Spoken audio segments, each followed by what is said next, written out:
Hi friends, welcome to Drona. Today we are going to start with the chapter of the Indian Contract Act 1872. And the specialty of this chapter it is, in our profession we may learn any act directly or indirectly. This act will be linked up. How it could be, we will learn in the near future. But first of all, the Indian Contract Act, it deals about the contracts. Right? Have you entered any contracts in your life? మీ లైఫ్లో మీరు ఎప్పుడైనా ఏదైనా కాంట్రాక్ట్లోకి enter అయ్యారా? ఏం మాట్లాడుతున్నారు sir? ఇప్పటివరకు intermediate చదివాం, just ఇప్పుడు ఏదో ఫౌండేషన్ కోర్స్ అని లా నేర్చుకుంటున్నాం, ప్రీవియస్గా ఏదో company law partnership acts discuss చేసాం. బట్ డైరెక్ట్గా ఇప్పుడు మీరు ఏమడుగుతున్నారు? ఏవైనా కాంట్రాక్ట్స్లోకి మీరు ఎంటర్ అయ్యారని అడుగుతున్నారు సార్. మాకేం తెలుసు సార్ అలాంటి డీలింగ్స్, అంతేనా? But remember, knowingly or unknowingly, every day we are entering into the various contracts. తెలుసో తెలియకుండానో మనం డిఫరెంట్ టైప్స్ ఆఫ్ కాంట్రాక్ట్స్లోకి మనం ఆల్రెడీ ఎంటర్ అవుతున్నాం. Simple logic. Suppose early morning నిద్ర లేవగానే అమ్మో నాన్నో 50 రూపీస్ చేతికి ఇచ్చి, అరే వెళ్ళి పాల ప్యాకెట్ తీసుకురారా అన్నారు అనుకోండి. వెళ్ళి పాల ప్యాకెట్ తీసుకొస్తామా? అక్కడ వెళ్ళి ఏం చేస్తాం? ఎంత పాల ప్యాకెట్ అని అడుగుతాం. 30 రూపీస్ ఏదో చెప్తారు, ఇదిగోండి ఒక పాల ప్యాకెట్ ఇవ్వండి అంటాం. ఆ పర్సన్ ఇస్తాడు, తీసుకొచ్చాం, అయిపోయింది కదా సార్. అది కాంట్రాక్ట్ ఏంటి సార్? అది ఎలా కాంట్రాక్ట్ అవుతుంది ఏంటి అనేది చెప్తాను. బట్ ఫస్ట్ ఆఫ్ ఆల్ గుర్తించండి, అదొకటి కాంట్రాక్ట్ అవుతుంది అని. ఇలా డే టు డేలో మనం డిఫరెంట్ టైప్స్ ఆఫ్ యాక్టివిటీస్ చేస్తూ ఉంటాం. ఇప్పుడు మిల్క్ ప్యాకెట్ పర్చేస్ చేయడం మా నాన్న. అండ్ నెంబర్ 2, ఫీజ్ పే చేసి క్లాసెస్ పర్చేస్ చేశారు, one of the type of contract. And number 3, mobile phone purchase చేసాం, one of the type of కాంట్రాక్ట్. 100 రూపీస్ పెట్టి మనం మూవీ టికెట్ పర్చేస్ చేసాం, మూవీకి వెళ్ళాం, టికెట్ పర్చేస్ చేసాం, one of the type of contract. Is it clear? And next, spectacles readymade garments purchase చేయడానికి వెళ్ళాం, తీసుకుంటున్నాం, one of the type of contract. Suppose cloth purchase చేశాను, టైలర్ దగ్గర ఇచ్చాను, ఏమని? స్టిచ్చింగ్ చేసి ఇవ్వమని, one of the type of contract. Right? Suppose మన ఇంటికి డెకరేటివ్ ఐటమ్స్ కావాలనుకున్నాం, ఫోన్ చేసాం, ఆ డెకరేటివ్ ఐటమ్స్ ఎలా కావాలంటే చెప్పాం, ఇప్పుడు ఆ పర్సన్ వచ్చి అలా సెట్ చేసి వెళ్ళాడు, one of the type of contract. ఏదైనా మనం డిఫరెంట్ ప్లేసెస్కి వెళ్ళాం, మనం అక్కడ స్టే చేయాలనుకుంటున్నాం, అకామిడేషన్ కోసం లాడ్జ్ రూమ్ బుక్ చేసాం, one of the type of contract. లేదు, ఇక్కడ నుంచి మనం ఇంకో ప్లేస్కి వెళ్ళడానికి bus ticket, train ticket, flight tickets book చేసాం, one of the type of contract. అక్కడికి వెళ్ళాం, ప్లేసెస్ ఎలా చూడాలి అంటే మనకు తెలీదు, ఒక టూరిజం గైడ్ ఉన్నాడు, తనతో మనం కాంట్రాక్ట్లోకి ఎంటర్ అవుతున్నాం. ఇలా నాకు ఈ ప్లేసెస్ అన్నింటినీ చూపిస్తే సో మనీ ఇస్తానని. క్లియర్? ఇలా మన లైఫ్లో మనం డిఫరెంట్ టైప్స్ ఆఫ్ కాంట్రాక్ట్స్లోకి ఎంటర్ అవుతూ ఉంటాం. మరి ఈ కాంట్రాక్ట్స్లో మనకి ఏదైనా డిస్టర్బెన్సెస్ అరేజ్ అయితే వెంటనే కేసు ఫైల్ చేసే రైట్ ఉందా లేదా? మనకు షూట్ ఫైల్ చేసేటువంటి రైట్ ఉందా లేదా? చెక్ చేసుకోండి. ఎర్లీ మార్నింగ్ వెళ్ళి మిల్క్ ప్యాకెట్ తీసుకొచ్చారన్నారు, ఇంటికి తీసుకొచ్చారు. సపోజ్ ఆ మిల్క్ ప్యాకెట్ చెడిపోయింది అంటే వెంటనే మీరు ఏం చేస్తారు? వెళ్ళి కొత్త పాల ప్యాకెట్ ఇవ్వమని అడుగుతారు. యాక్చువల్లీ మనకైతే మొహమాటంగా ఉంటుంది అనుకుంటాను, బట్ ఇంట్లో అమ్మ నాన్నలు మాత్రం తిట్టి పెడతారు. వెళ్ళు ఫస్ట్ వెళ్ళి షాప్ వాడికి చూపించి ఇంకొక పాల ప్యాకెట్ తీసుకురా. మనం ఏమంటాం? పోతే పోయిందిలే అమ్మా, ఇంకోటి కొందాంలే, ఇలా అంటూ ఉంటాం, ఎందుకంటే మనకు మొహమాటం, అంతేనా? సరే, అదన్నీ పక్కన పెడితే, బట్ లీగల్గా నీకు వెళ్ళి కొత్తగా ఇంకో పాల ప్యాకెట్ అడిగేటువంటి రైట్ ఉందంటే yes, we have a right. ఇప్పుడు సపోజ్ షాప్ దగ్గరికి వెళ్ళాం, అరే బాబు కొత్త పాల ప్యాకెట్ ఇవ్వమన్నాం, చూపించే ఇలా పరిస్థితి అని. తను ఇప్పుడు నాకు తెలియదు, నాకు సంబంధం లేదు అని అన్నాడు అనుకోండి, మనం ఏం చేస్తాం? గొడవ పెట్టుకుంటాం లేదా? జనరల్గా అయితే గొడవ పెట్టుకుంటాం, బట్ అంత గొడవ పెట్టుకోవాల్సిన అవసరం లేదు. Generally there we have a right to file suit against them. Sir 30 రూపాయల పాల ప్యాకెట్ కోసం వాళ్ళపైన కేసు ఫైల్ చేయమంటారా?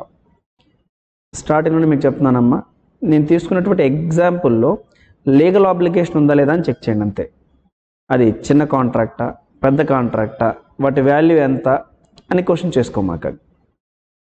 Don't go about the quantum of the contract, volume of the contract. Just ensure the legality of the contract. మనం చెప్పుకున్న దాంట్లో legality పాయింట్ని మాత్రమే క్యాచ్ చేయండి. ఇప్పుడు మీకు లాగా ఆ పర్సన్ పైన కేసు ఫైల్ చేస్తే రైట్ ఉందంటే నేను ఎస్, ఆ షాప్ పర్సన్ పైన అండ్ ఆ పాల ప్యాకెట్ ఎవరైతే ప్రొడ్యూస్ చేసారో ఆ కంపెనీ పైన మనకు కేసు ఫైల్ చేసి మనకు రావాల్సినటువంటి కాంపన్సేషన్ని క్లెయిమ్ చేసే రైట్ మనకుంది. Is it? And next, suppose కొత్త ప్లేస్కి వెళ్ళాం, అకామిడేషన్ బుక్ చేసాం, ఆల్రెడీ ఆన్లైన్లో ఫొటోస్ చూసాం ఎలా ఉన్నాయి ఏంటి అని, రైట్? వాటి ప్రకారం పేమెంట్ ఇచ్చాం, వెళ్ళాం. అక్కడికి వెళ్ళి చూస్తే ఈ పిక్స్లో ఉన్నదానికి మనకి ఇచ్చిన అకామిడేషన్కి సంబంధం లేదు. వెంటనే ఏం చేస్తాం? ఏమయ్యా ఇక్కడ ఉన్న ఫొటోస్ ఏంటి, నువ్వు ఇచ్చినటువంటి నాకు రూమ్ నెంబర్ ఏంటి, ఆ రూమ్ ఫెసిలిటీస్ ఏంటి, గొడవ పెట్టుకుంటామా లేదా? ఎస్. ఇప్పుడు సపోజ్ మనం అక్కడ గొడవ చేయాల్సిన అవసరం లేదు. There we have a right to claim the damages, ఆ right to claim the compensation. మరి అక్కడ మనకు షూట్ ఫైల్ చేస్తే రైట్ ఉందంటే ఎస్. సపోజ్ ఇప్పుడు మనం కోర్టు దగ్గరికి వెళ్ళి కేసు ఫైల్ చేసాం, ఏమని, సార్ ఇలా సో డేట్న సో అకామిడేషన్ కోసం ఇలా రూమ్ బుక్ చేశాను సార్, బట్ నాకు చెప్పిన ఫెసిలిటీస్ ఇవి, బట్ ఇచ్చిన ఫెసిలిటీస్ ఇవి అని కోర్టు దగ్గర మనం వాటిని ఉంచినప్పుడు కోర్టు ఈ కేసుని ఫైనలైజ్ చేయాలి అంటే కోర్టుకి ఒక యాక్ట్ సపోర్ట్ కావాలి. కోర్టుకమ్మ యాక్ట్ అనే సపోర్ట్ లేకపోతే డిసిషన్ తీసుకునేటువంటి రైట్ లేదు. కోర్టులో ఉన్నటువంటి జడ్జ్ తను ఏదైనా ఒక మాట మాట్లాడాలి, ఒక తీర్పు ఇవ్వాలి, ఒక డిసిషన్ ఇవ్వాలి అంటే ఒక యాక్ట్ని బేస్ చేసుకుని మాత్రమే తన డిసిషన్ ఇవ్వగలడు. అంతేకాని మన సపోజ్ ఏదో వింటూ ఉంటాం, చిన్నరాయుడు పెద్దరాయుడు అని చెప్పని పెద్దల సమక్షంలో ఇలా చేసుకోండి ఇలా అని చెప్తూ ఉంటారు. వాళ్ళకేంటి, వాళ్ళ ఒపీనియన్స్తో చెప్తూ ఉంటారు. Is it right? మంచి చెడు చూసి వాళ్ళ ఒపీనియన్ని చెప్తూ ఉంటారు. బట్ జనరల్గా కోర్టుకి అలాంటి రైట్ లేదమ్మా.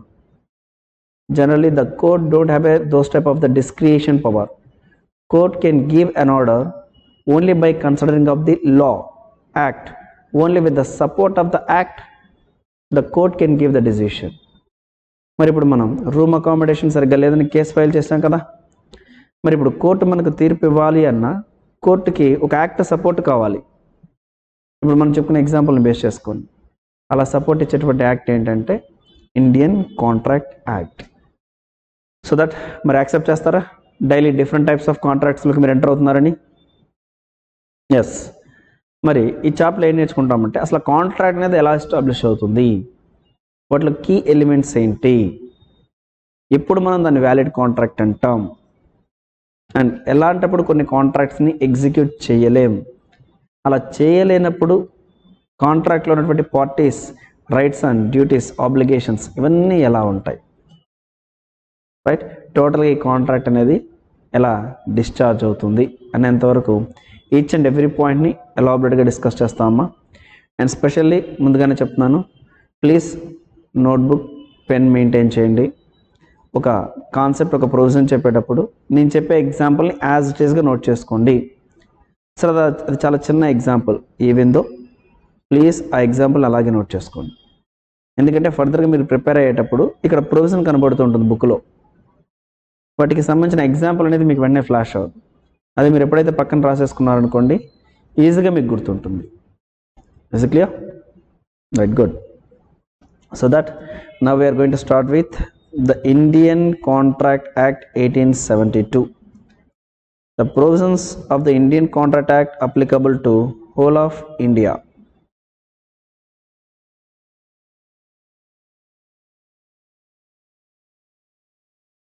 Including Jammu and Kashmir. ఎందుకు సార్ జమ్మూ అండ్ కాశ్మీర్ని స్పెసిఫిక్గా మళ్ళీ చెప్తున్నారు?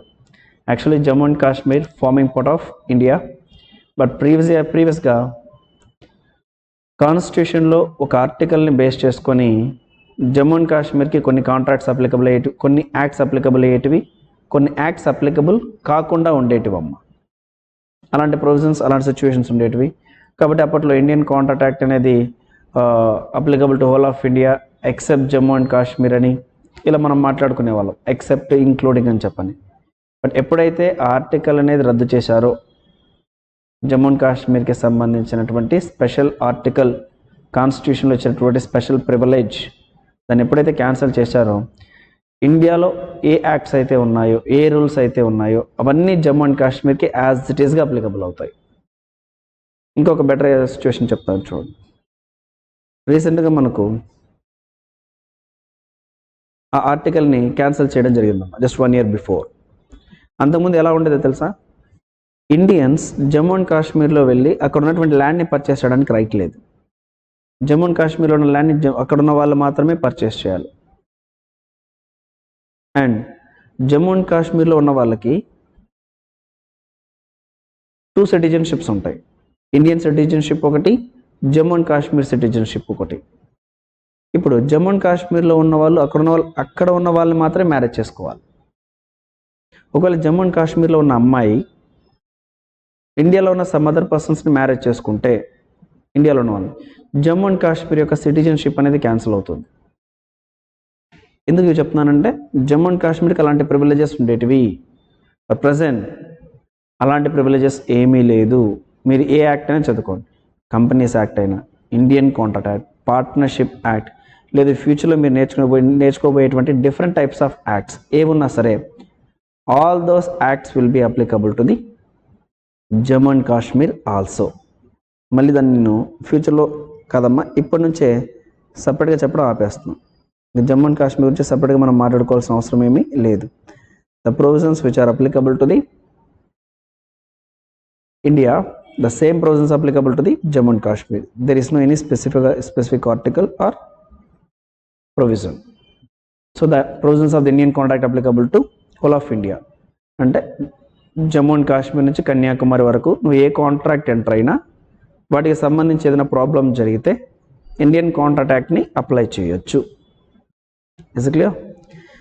మరి ఇంతకీ కాంట్రాక్ట్ అంటే ఏంటి సార్? ఇది ఇండియన్ కాంట్రాక్ట్ యాక్ట్ అంటున్నారు. Contract, first of all what is the meaning of the contract?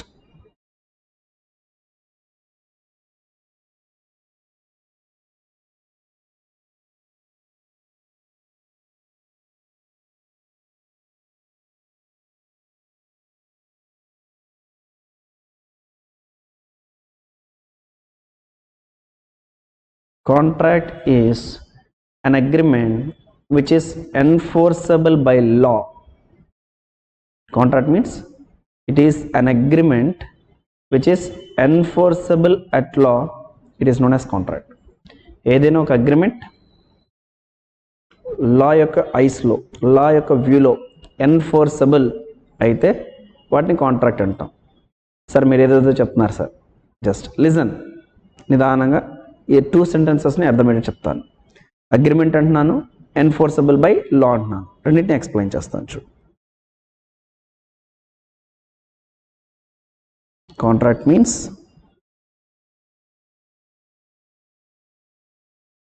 an agreement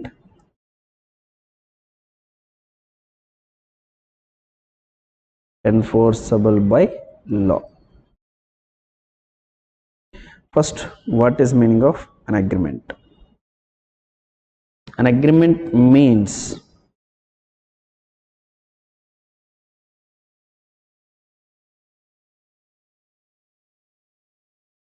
proposal plus acceptance. మా యాక్ట్లో ఏ సెంటెన్సెస్ యూజ్ చేశారో లేదో నాకు తెలియదమ్మా, వెళ్ళిన తర్వాత మనం నేర్చుకుంటాం, అంతేనా? బట్ అప్పటివరకు ఏంటి, సింపుల్ లాంగ్వేజ్ మనం ఫస్ట్ అర్థం చేసుకున్నాం. అగ్రిమెంట్ అంటే ఏంటి, ఎన్ఫోర్సబుల్ బై లా అంటే ఏంటి, కాంట్రాక్ట్ ఏంటి. ఫస్ట్ ఒక వ్యూ వచ్చిన తర్వాత యాక్ట్లో ఉన్న సెంటెన్సెస్ని మనం అడాప్ట్ చేసుకుందాం. So first of all an agreement means proposal plus acceptance. Sir proposal and acceptance ఎలా సార్? సపోజ్ 100 రూపీస్ తీసుకెళ్ళాం, 2 pence ఇస్తారా, 2 pence ఇవ్వండి నన్ను, 2 pence ఇవ్వండి, దేర్ ఇట్ ఈస్ ప్రపోజల్. ఇప్పుడు ఆ పర్సన్ ఏంటి, ఇస్తాను, acceptance. When proposal made by the offerer and it is accepted by the offeree, it will become an agreement.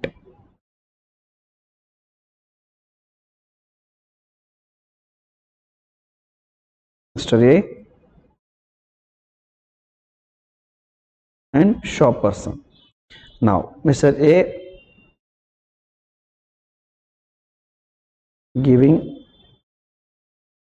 an offer, that is proposal, offer or proposal. ఏమని, sir నాకు pen ఇస్తారా, pen sale చేస్తారా, that is offer proposal.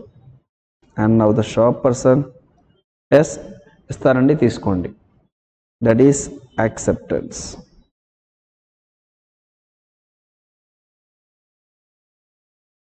So that offer, proposal and acceptance which will lead for promise. When such promise support with a consideration to both parties, it will become an agreement. Sir ఇక్కడ example తీసుకున్నామా, మీ సరైన person pen purchase చేయడానికి వెళ్ళారు, sir 2 pens ఇస్తారా, proposal, offer. ఆ person ఏంటి, sir ఇస్తాను, acceptance. So that binding, first of all agreement create అయింది. ఏమైందమ్మా, అగ్రిమెంట్ క్రియేట్ అయింది. ఇందులో ఎవరైతే ప్రపోజల్ చేశారో ఆ పర్సన్ని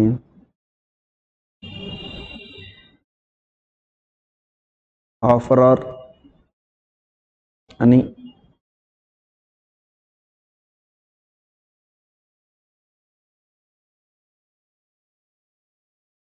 అండ్ ఎవరికైతే ప్రపోజ్ చేశారో ఆ పర్సన్ని ఆఫరీ అని అంటాం. ఆఫరర్, ఆఫరీ. ఆఫరర్ ఇచ్చింది ఏంటమ్మా, ఆఫర్, ప్రపోజల్. ఆఫర్ ఇచ్చేసింది ఏంటి, యాక్సెప్టెన్స్. ఇలా ప్రపోజల్ అండ్ యాక్సెప్టెన్స్ ఎక్కడైతే ఉంటుందో వాటిని అగ్రిమెంట్ అని అంటాం. సరే, నెక్స్ట్ ఇంకో ఎగ్జాంపుల్ చూడండి. సపోజ్ టూరిజం ప్లేస్కి వెళ్ళాం, మనకు రూమ్ కావాల్సి వచ్చింది, వెళ్ళి అడిగాం, ఏంటి సార్ రూమ్ ఖాళీగా ఉందా, ఉంది సార్ ఖాళీగా ఉందండి, మరి నాకు రూమ్ ఇస్తారా, ఆఫర్, సార్ ఇస్తాను, యాక్సెప్టెన్స్, అగ్రిమెంట్. ఎప్పుడైతే offer plus acceptance, when an offer given to a specified person with the intention to get an acceptance or consent, and when he given consent, it will become an agreement. ఒక person offer, proposal ఇస్తాడమ్మా, ఎందుకు, ఎదుటి వ్యక్తి దగ్గర నుంచి consent తీసుకోవడానికి. ఎప్పుడైతే ఇప్పుడు ఆ పర్సన్ కన్సెంట్ ఇచ్చాడు అనుకోండి, there it will become an agreement. Suppose ఒక పర్సన్ ఉన్నాడు, అబ్బాయి అమ్మాయి. అబ్బాయి అన్నాడు ఏమని, విల్ యూ మ్యారీ మీ, మీరు నన్ను పెళ్లి చేసుకుంటారా, దట్ ఈస్ ప్రపోజల్. సపోజ్ తను ఎస్ అని చెప్పారనుకోండి, acceptance. There it will become an agreement. మాది కాంట్రాక్ట్ అవుతుందో తర్వాత చెప్తాను. ఫస్ట్ ఆఫ్ ఆల్ అగ్రిమెంట్ అంటే yes, it is an agreement. Is it clear? ఇక్కడ ఏంటిది, అగ్రిమెంట్. ఇంకోటి చెప్తాను చూడండి. సపోజ్ నాన్న మీకు ఇలా చెప్పారు, అరే నువ్వు కష్టపడి ఫౌండేషన్ క్లియర్ చేయి, సిఎస్ఏఎంఏ ఫౌండేషన్, నీకు యాపిల్ మొబైల్ ఫోన్, ఐఫోన్ తీస్తానన్నారు. రైట్, నాన్న ఇలా కష్టపడి పాస్ అయితే నీకు ఫోన్ తీస్తాను అన్నారు. నువ్వేం చేసావు, యాక్సెప్ట్ చేసావు. అగ్రిమెంటే కదా, ఎస్. మరి ఇది కాంట్రాక్ట్ అవుతుందో తెలీదు, ఫస్ట్ అగ్రిమెంట్ అవుతుంది. వెళ్ళి రూమ్ బుక్ చేస్తున్నావు, అగ్రిమెంట్ అంటేను ఎస్. షాప్కి వెళ్ళి పెన్నులు పర్చేస్ చేస్తున్నావు, అగ్రిమెంట్ అంటేను ఎస్. నెక్స్ట్ నువ్వు పాస్ అయితే నాన్న ఏం చెప్పారు, ఐఫోన్ పర్చేస్ ఐఫోన్ కొనిస్తానన్నారు, అగ్రిమెంట్ అంటేను ఎస్. బట్ ఇవన్నీ కాంట్రాక్ట్స్ అవుతాయో లేదో తెలియదు, చూద్దాం. బట్ అగ్రిమెంట్ అవుతాయి అంటేను ఎస్. బేసిక్లీ మరి ఈ అగ్రిమెంట్స్ అనేటివి ఎప్పుడు కాంట్రాక్ట్ అవుతాయంటే, if those are enforceable by law. Those are enforceable by law. Enforceable by law అంటే ఏంటి sir?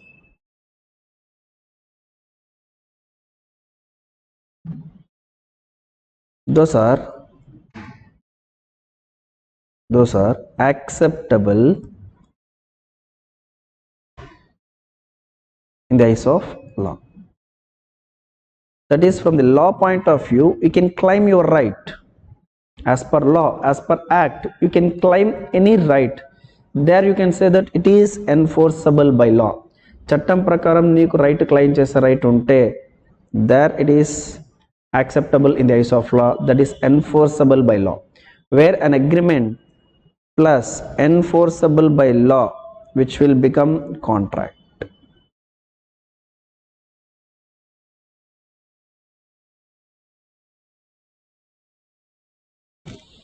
Agreement plus enforceable by లా. సరే, ఇప్పుడు మనం మాట్లాడుకున్న ఎగ్జాంపుల్స్ మాట్లాడుకుంటూ వద్దాం. ఫస్ట్ వన్ ఏం చెప్పాం? Purchasing of pen. Is it clear? Right. నువ్వేమని అడిగావు? సార్ పెన్ ఇస్తారా? ప్రపోజల్, తను ఇస్తాను, యాక్సెప్టెన్స్, అగ్రిమెంట్ అయిపోయింది. మరి ఒకవేళ ఇక్కడ లీగల్ ఎన్ఫోర్సబుల్ బైలా అలా పెన్ పర్చేస్ చేయడం అనేది చట్టం ప్రకారం ఏమైనా విరుద్ధమా అమ్మ? ఏమీ లేదు, హ్యాపీగా పర్చేస్ చేయొచ్చు.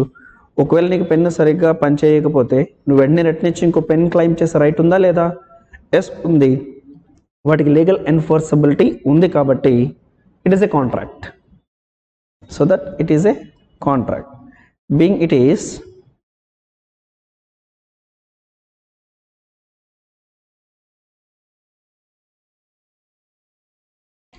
it is an agreement enforceable by law, hence it is a contract.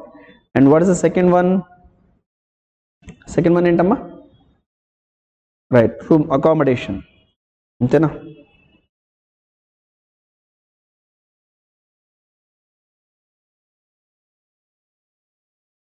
Accommodation of room, whether it is a contract or not. First of all, you made a proposal, sir నాకు room provide చేస్తారా? తను ఏం చెప్పాడు? Yes, it is an agreement. Next, whether it is enforceable by law. Obviously అలాంటి services తీసుకునేటువంటి right మనకు ఉంది, తను ఇవ్వచ్చు. వాటికి సంబంధించినటువంటి లీగల్ ఎన్ఫోర్సబిలిటీ ఉంది. So that it is also be a contract. But third one ఏంటమ్మా?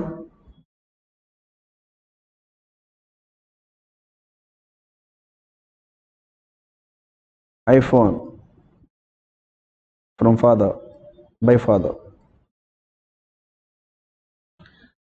సపోజ్ నాన్న ఏం చెప్పారమ్మా? నువ్వు పాస్ అయితే ఐఫోన్ ఇస్తానన్నారు. సరే, కష్టపడ్డావు, చదివావు, పాస్ అయ్యావు, నాన్న ఐఫోన్ అడిగావు. నాన్న ఏమన్నారంటే ఈసారి సిఎస్ఈఎంఈ ఎంటర్ అయిన తర్వాత ఇస్తానరా అన్నారు. వెంటనే ఇప్పుడు నీకు కోపం వచ్చింది, నాన్న పైన కేసు ఫైల్ చేయాలనుకుంటున్నావు. చేస్తామా? Forget about the love and affection. Forget about the love and affection. Contract law మాట్లాడుకునేటప్పుడు లవ్ అండ్ అఫెక్షన్ పక్కన పెట్టండి. కేసు ఫైల్ చేయొచ్చా అంటే there is no legal enforceability. There is no legal enforceability. ఒకసారి try చేద్దాం అనుకున్నాను అనుకోండి, కోర్టు ఏముంటుందనంటే సింపుల్ ఇప్పుడు నేను చెప్పిన వర్డ్స్ వాడుతుంది. అదే సార్ మీరే కదా సార్ మర్చిపోమన్నారు, ఆన్సర్ చేయడానికి మర్చిపోమన్నాను అంతే. బట్ కోర్టు గుర్తు చేస్తుంది మనకు ఏమని? Those are social contracts. వాటి వల్ల ఎటువంటి లీగల్ ఆబ్లిగేషన్ ఎరేజ్ కాదు. ఎప్పుడైతే లీగల్ ఆబ్లిగేషన్ ఎరేజ్ కాదో it is not a contract. Sir ఇది అగ్రిమెంటే కదా సార్, ఇది అగ్రిమెంటే కదా అని అంటే first of all offer acceptance ఉందమ్మా. ఆఫర్ యాక్సెప్టెన్స్ ఉంది కాబట్టి అగ్రిమెంట్ అనొచ్చేమో. But as options of the ఏంటది? Options of legal ఎన్ఫోర్సబిలిటీ.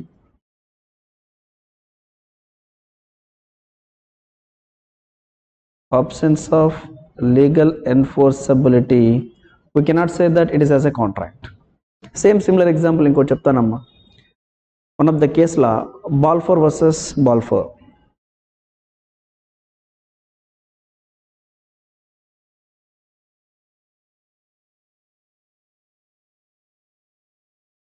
ఏం జరిగిందంటేనమ్మా, Balfour if I'm not wrong ఇది 1990లో జరిగినటువంటి వన్ ఆఫ్ ద కేసులో అమ్మా. ఇది ఆల్మోస్ట్ మన ఇండియన్ కాంట్రాక్ట్ని అడాప్ట్ చేసుకుంది బ్రిటిషర్స్ దగ్గర నుంచి అమ్మా. That is England. ఇంగ్లీష్ లా నుంచి మనం అడాప్ట్ చేసుకున్నాం కాబట్టి కేస్ లాస్ అన్నీ అప్పట్లో వాళ్ళ ద్వారా జరిగినటువంటి కేసెస్ని మనం కొన్ని సపోర్ట్గా తీసుకుంటాం. యాక్ట్ చదువుకునేటప్పుడు అమ్మా, యాక్ట్లో చెప్పినటువంటి ప్రొవిజన్స్తో పాటు కొంత కాన్సెప్ట్ మనకు అర్థం అవ్వడానికి కేస్ లా రిఫరెన్సెస్ తీసుకుంటాం. నథింగ్ బట్ యాక్ట్లో కొంత అంబిగ్విటీ ఉంది అన్నప్పుడు మనం ఇంతకుముందు కోర్ట్ జడ్జ్ ఇచ్చినటువంటి డిసిషన్స్లో ఉన్న కాన్సెప్ట్ని మనం అర్థం చేసుకోవడానికి ట్రై చేస్తాం. దాని ద్వారా యాక్ట్ అనేది ఇంకా కొంచెం బాగా అర్థమవుతుందమ్మా. అందుకోసం మనం వన్ ఆఫ్ ద కేసులో బాల్ఫోర్ వర్సెస్ బాల్ఫోర్ కేసు తీసుకుంటే ఇందులో ఏం జరిగిందంటే అమ్మ, వైఫ్ అండ్ హస్బెండ్ ఫారిన్కి వెళ్ళాడు. ఫారెన్కి వెళ్ళిన తర్వాత నేను ఏం చెప్పాడంటే ఎవ్రీ మంత్ నీకు 30 pounds పంపిస్తాను అని చెప్పని తనకి చెప్పాడమ్మా, ప్రామిస్ చేశాడు. Right, offer acceptance agreement. Okay, good. మరి తను ఫారెన్కి వెళ్ళాడమ్మా, డబ్బులు పంపించట్లేదు. అలాగే ఒక 2 years జరిగిపోయింది. తను అడుగుతున్న డబ్బులు ఇవ్వట్లా. ఇప్పుడు వైఫ్ కోర్టులో షూట్ ఫైల్ చేస్తుందమ్మా, ఏమని, ఇలా తను ఫారెన్కి వెళ్తే ఎవ్రీ మంత్ 30 pounds ఇస్తానండి, బట్ నాకు ఇప్పటివరకు ఇవ్వట్లేదు, కాబట్టి నాకు ఇప్పించండి అని చెప్పన్నారమ్మా. మరి ఇప్పుడు ఇది కాంట్రాక్ట్ అవుతుందంటే, సార్ ఆఫర్ ప్లస్ యాక్సెప్టెన్స్ ఉంది కదా sir, there is an agreement. Okay, but it is not enforceable by law. Those are social agreement out of love and affection. వాళ్ళు ఏదైనా రాసుకొని ఉండొచ్చమ్మా, బట్ వాటికి లీగల్ ఎన్ఫోర్సబిలిటీ అనేది ఉండదు.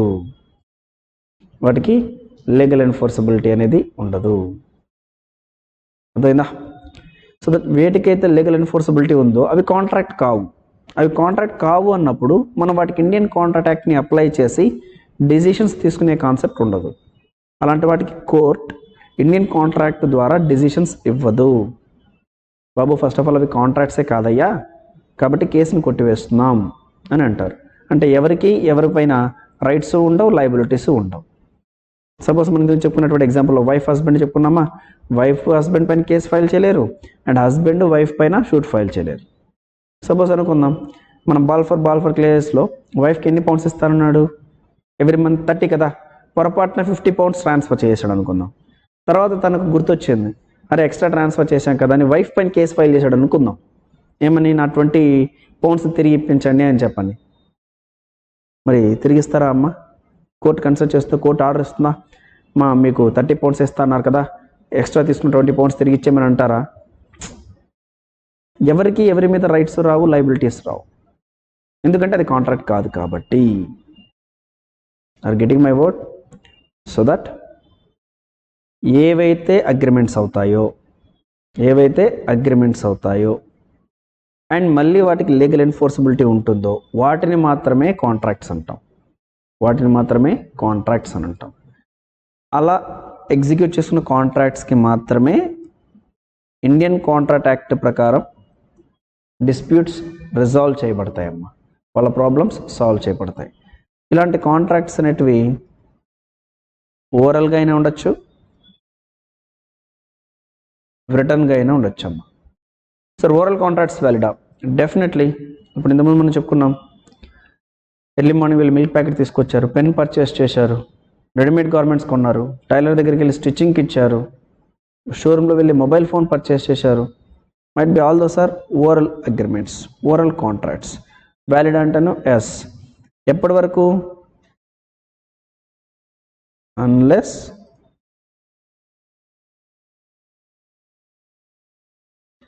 those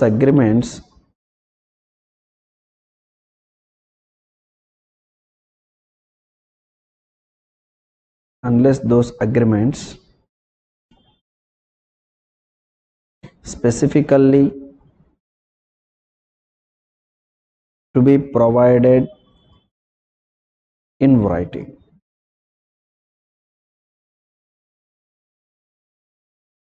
ఒకవేళ స్పెసిఫిక్గా అది మనకు రైటింగ్లో ఉండాలి అని ఎక్కడైనా చెప్పి ఉంటేనే, అలాంటప్పుడు ఏం కావాలి, అగ్రిమెంట్ అనేది రిటర్న్లో ఉండాలి, కాంట్రాక్ట్ అనేది అది రిటర్న్గా మనం ఎగ్జిక్యూట్ చేసుకున్నట్టు చెప్తాం. ఎక్కడైతే అది మనకు రిటర్న్గా కావాలి అని చెప్పలేదు అనుకోండి, ఓవరాల్గా మనం కాంట్రాక్ట్లోకి ఎంటర్ అవ్వచ్చు. సపోజ్ ఇమ్మూవబుల్ ప్రాపర్టీ ఉందమ్మా, example sale of immovable property. Sale of immovable property concern, it must be in written.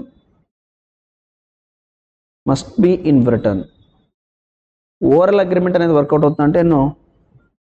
Suppose ఒక పర్సన్ వచ్చాడు, తను ఏమంటే ఇదిగోయ్యా ఇది నాది 5 acres ఆఫ్ ల్యాండ్ ఉంది, నీకు ఇస్తాను తీసుకో అన్నారు. సరే ఎంత అన్నారు, 5 lakhs అన్నారు. ఇదిగో 5 lakhs ఇచ్చి రేపటి నుంచి నాది ల్యాండ్ వెళ్ళిపో అన్నారు అనుకోండి. ఇప్పుడు నీకు లీగల్ ఎన్ఫోర్సబిలిటీ వస్తుందా అంటే నో. ఎందుకంటే ట్రాన్స్ఫర్ ఆఫ్ ప్రాపర్టీ యాక్ట్ అనేది ఒకటి ఉందమ్మా. యాక్ట్ ప్రకారం క్లియర్గా చెప్పారు, ఏమని, ఇమ్మూవబుల్ ప్రాపర్టీని ట్రాన్స్ఫర్ చేస్తూ ఉంటే బ్రిటన్లోనే అగ్రిమెంట్ ఎంటర్ అవ్వాలి, then only it will become a valid contract. Is it clear? Suppose ఇప్పుడు నేనేంటి రిటర్న్గా రాసుకోకుండా ఓరల్గా అనుకున్నాం. ఫ్యూచర్లో తను వచ్చి తన ల్యాండ్ని తను ఆక్యుపై చేస్తున్నాడు, తను వర్క్ చేసుకుంటున్నాడు, నేను వెళ్ళి అబ్జెక్షన్ రైజ్ చేసి కోర్టులో షూట్ ఫైల్ చేసాను అనుకోండి, కోర్టు ఒకటే మాట్లాడుతుంది, ఏమయ్యా ఎలా డబ్బులు ఇచ్చావు ఏంటి అంటే, సరే ఇలా మాట్లాడుకున్నాం, అవి ఈ కాంట్రాక్ట్ చెల్లదు, కాబట్టి నీకు ఫేవర్గా ఎటువంటి డిసిషన్ రాదు. ఎందుకు? అలాంటి సిచ్యువేషన్లో అగ్రిమెంట్ అనేది రిటర్న్లో ఉండాలి, రైట్? ఇమ్మూవబుల్ ప్రాపర్టీ సేల్ చేయడం, ఇన్సూరెన్స్ పాలసీ తీసుకోవడం, ఇన్సూరెన్స్ పాలసీ ఎవ్రీ మంత్ ఇలా పే చేస్తూ ఉంటాం, ఎవ్రీ ఇయర్ కొంత పే చేస్తూ ఉంటాం, కొన్ని ఇయర్స్ తర్వాత లంసమ్గా వస్తుంది, లేదు చనిపోయినా ఫ్యామిలీకి వస్తుంది. మరి ఇలాంటి అగ్రిమెంట్స్ ఎలా ఉండాలి? ఓరల్గా ఉండాలా? No, those agreements must be in return. So that అలా స్పెసిఫిక్గా కొన్ని అగ్రిమెంట్స్ రిటర్న్లో రిక్వైర్మెంట్ ఉంటే వాటిని రిటర్న్లోనే ఎగ్జిక్యూట్ చేయాలి. అలా రిటర్న్గా రిక్వైర్మెంట్ లేదు అన్నప్పుడు ఆ అగ్రిమెంట్స్ ఓరల్గా కూడా మనం చేయొచ్చు. ఓరల్ అగ్రిమెంట్స్ కూడా వ్యాలిడ్ అంటేను ఎస్ వ్యాలిడ్.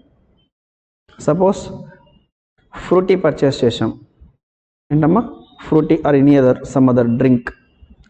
సపోజ్ తను ఏంటి అంటే ఎక్స్పైర్ అయిపోయిన వాటిని సేల్ చేస్తున్నాడు, వాటిని తాగడం వల్ల హెల్త్ ఏదైనా డ్యామేజ్ అయింది, సపోజ్ సఫర్ అయ్యాం, ప్రాబ్లం, హాస్పిటల్కి వెళ్ళాం, క్యూర్ అయింది, ఇప్పుడు వాళ్ళపైన కేసు ఫైల్ చేయొచ్చు అంటేను ఎస్. సార్ ఇక్కడ మనం ఫ్రూటీ కొంటా మనం అమ్ముతా ఇవ్వమని అడిగాం, తను ఇచ్చారు, ప్రపోజల్ యాక్సెప్టెన్స్ ఓరల్గా జరిగింది కదా sir, yes it's enough, there oral agreement is enough. There you can claim the compensation for any damages cost to you. Reason there return agreement is not required. అర్థమైందా?